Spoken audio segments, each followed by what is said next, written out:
Hello and welcome to some more Star Citizen. Alpha 4.2.1 is moving super quickly to OpenPTU, potentially by the end of this week. The new referral program is getting a bit of a deep dive later as well, and we have a couple of other bits from this week in Star Citizen to talk about, but also a bit of drama here with the Wobble patch, as some people are calling it. Big issues with ship turbulence in Alpha 4.2 and potentially 4.2.1.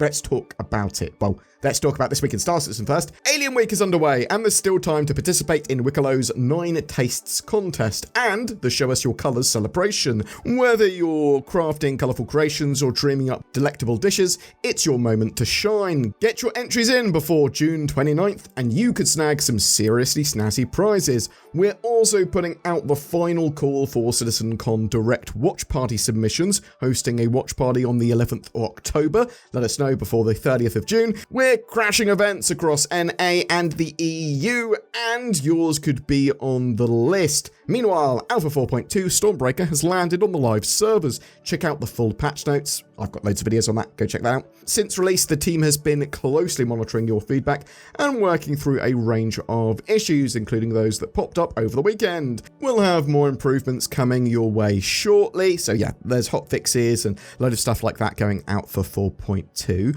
Hot on the heels of Alpha 4.2's release though, Alpha 4.2.1 is now on the PTU and available to Wave 1 testers. We've already started putting your feedback to work and fine-tuning what's ahead. It'll be going out to more waves soon. In fact, CIG have already said they plan for Alpha 4.2.1 to be all waves open PTU by the end of the week if possible. The main sort of stuff that we know from 4.2.1 is that they've got that big event, which is the 4 corporations in the Stanton system sort of vying to get the most amount of resources for a government contract. Basically, players will go, I'm going to ally with ArcCorp, I'm going to ally with Microtech, whatever. Bam, you get a load of resources for them. And by the end of the event, whoever has the most resources, Corp Prize will get the contract, and that will affect the story of Star Citizen going forward. A highly industrial event with lots of mining and cargo hauling and having to protect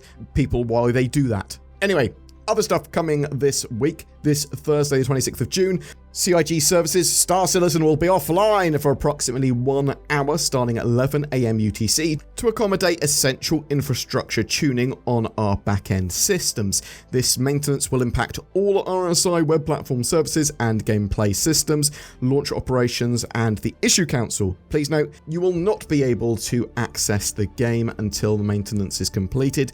We will provide updates on the RSI status page as the maintenance progresses. Thanks for your patience as we carry out this work. So hopefully this will get the servers into a better state and solve some of the issues that CIG have been having. But yeah, server maintenance, sort of part of them developing server meshing, getting the game into a good state, getting the patch more playable, sorting out these server issues that they've been having, especially on live. Also Thursday, they're dropping a new comlinker post about the revamp of the referral program. Someone signs up to Star Citizen using your referral code, and when they buy the game or spend like $40 or whatever, you get a referral point, and that gives you some loot in-game. There's been an old system for absolutely ages, many years, and this is a new revamped ladder and loads of new rewards there. We're expecting it to be in our hands, that new referral system, on the 1st of July. I don't think that's changed, but we'll know more when they post that. Basically, CIG have said this will have a first look at the upcoming rewards and everything else you'll want to know. We know there's going to be some Squadron 42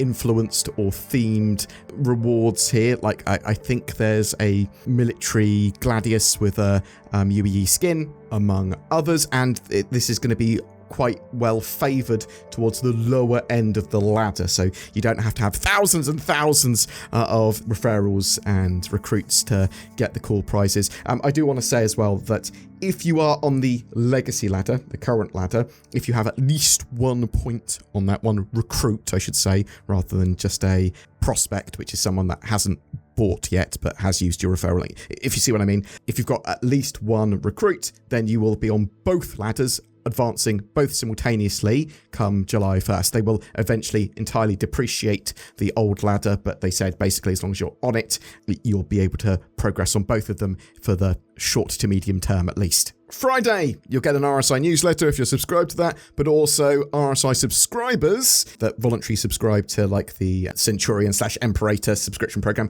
You'll get a Jump Point magazine, the new June issue. I might start covering more of the news and updates in those actually going forward, because I do think there's sometimes some pretty cool stuff in there. This Saturday, some of CIG will be in Copenhagen in Denmark for the next stop of their Barcelona World Tour. I wonder if any interesting information will come out of that.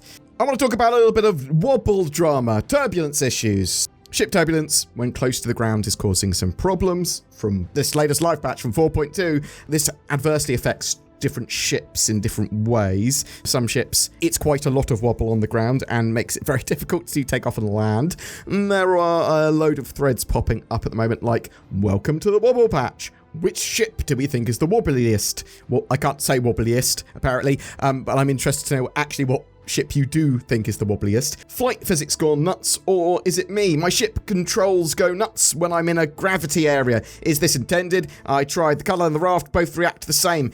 If this is intended, something needs to be done to fix this. I could not stabilise it even with VTOL on. A lot of people think that the turbulence here is intrusive, and I think that's probably pretty accurate. So there was a thread with some solid replies. Turbulence needs a major rework. Bring me the weather, but the turbulence is not ready. This ground turbulence is all wrong. This floating around at slow speeds while enjoying anything planetside is nauseating. Seriously, I have no interest in flying my ships. I feel like I'm drunk. In hangar, flooding around just broke any enjoyment I had while starting or ending my flight, so it's so bad it needs a hotfix. In-flight turbulence should be more of a stutter or jolt with very little wandering. Slow flight or near-ground turbulence should be more of a push and very little wandering. All ships should have some gyro stability to negate almost all turbulence.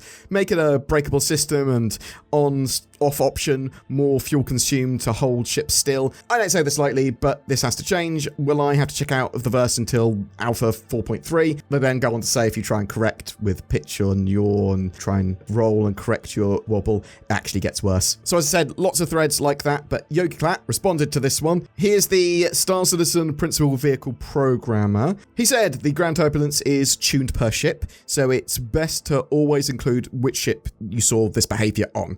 We're aware of the issues though that players are seeing, especially for mining activities, and we're looking into it. There were then various follow-ups here, with people saying like, I don't understand why we have turbulence at all, or why it has any influence on our ships that are over 900 years in the future, and things like hovering turbulence equals crap, please remove it or implement it correctly. A little planet-side ground hover wobble is okay. Inside hangars, remove it. You are ruining this game with this stupid stuff. Again, Yogi responds, putting it's the future question aside, we don't want super static ships, and that's why that feature was added. Either way, the ground turbulence is not meant to wildly move your ship around. We're looking into it because the offsets are seemingly much higher than we tuned them for internally. The ground turbulence is meant to just give you a very small flavor effect. That's the crux of all of this. It is overly tuned for most ships, and I say overly tuned. You wobble, it's not intended. They want to give you a bit of flavour so it feels like there's ground turbulence, and it moves your ship very slightly, and it goes, oh yeah, my ship has thrusters, and I can feel that. The community manager, Niku, responded with that quote from Yogi to a variety of other similar threads as well, but we saw other bits and bobs like turbulence is annoying. Yogi Klatt again responded to that, saying the turbulence is meant to be a very small amount to sort of add a bit of flavour. 90-degree offsets are definitely not intended. Another follow-up said, I think proximity assist is causing a lot of the issues. Prox assist off and turbulence is quite mild and easily overridden by any input. Prox assist on massively magnifies the turbulence. I think people might be enabling it for reasons, especially mining, and not realizing it's causing that. Yogi responded, that's a good point, but default proximity assist should be disabled. I just wanted to sort of mention that, because try disabling it if it's enabled, is what I'm telling you, because that might actually solve a lot of the issues, at least for some people, because mining, when you're close to the ground, can be pretty difficult, and just taking off and landing and sort of hovering around your hangar is no longer as chill as it used to be. But CIG are working towards fixing this or reducing its effect on ships that are super adversely affected, but it's obviously want a tiny bit of turbulence for, as they said, flavor, but it wasn't intended to ruin your game. Boom! That's it for your updates today. I'm interested to know, are you really sad about the ground turbulence currently? And are you hoping CIG fix it ASAP? Or are you like, actually, you really like it? I'm interested to know if you've got a ship that you're like, no, it actually feels really good with, or no, I'm flying this ship, it's awful. Tobii eye trackers, they're on sale currently. You want to click the links down below, potentially, if you want some high precision head and eye tracking for Star Citizen that's natively supported, and a load of other games as well. Also, NordVPN, got links down below to that, nordvpn.com/BoredGamer. You want to go there for a big discount on more secure, more private, and more accessible interwebs. Oh, it all helps out the channel too. Click the links down below. Thanks very much for watching. Every month, we give away a Star Citizen ship and game package. We're giving away an Anvil Asgard this month, as well as a Tumbril Nova to go in it. This new heavy dropship's going to be great for getting your Nova tank to the ground. Just comment on any of our videos made during June to be in for a chance of winning. A random comment from June from a random video from June is chosen to be the winner for that. That ship package was given to us by CIG. Thank you very much for that. And if you would like to further support the channel, you can become a patron member, you can use the join button under my videos, you can use any of the affiliate links below my videos as well. Channel members that have used that join button and Patreon members get the same rewards. I really do appreciate people that have gone the extra mile, but you can also just like, share, subscribe, comment on these videos. It does really help. Thank you so much. I hope you have a great June. Please check out the rest of the videos on the channel as well.